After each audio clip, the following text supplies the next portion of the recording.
Hey guys, today's members only blog is about something that I get brought to me once in a while from the cage. Obviously, as a private instructor, I spend most of my time in the cage, more time than I spend on a baseball field in games. You know, with our travel seasons, I'm a hitting coach, for a team just 3 months out of the year. So the majority of the time, you're preparing your players for in-game at-bats, but there's times from your private lessons, and you'll get this as a coach too of your team, where it's just not matching up of the success of players having in a game versus what's happening in the cage. And the disconnect usually is more mental than physical. There's something that's changing within these players as they cross the lines and get onto the field. So a lot of times, the bigger issue here is they're not controlling their environment inside the batter's box.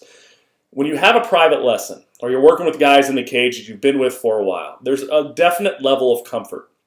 The anxiety level is way down. Their motor's not running very high. Their heartbeat isn't very high.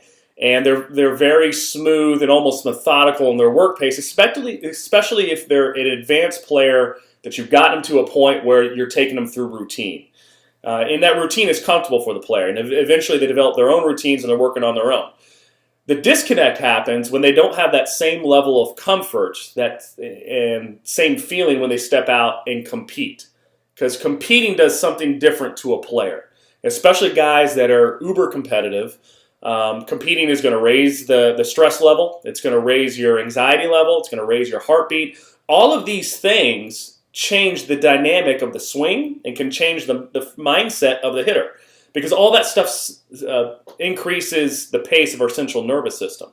So guys that have a lot of success in clutch situations, or guys that are really good game hitters, can make that transfer from the cage to the game and keep that same level of comfort. And that's not easy to do. So what I'm going to talk about here are some of the stressors that we see where guys are unable to control their environment inside the batter's box. And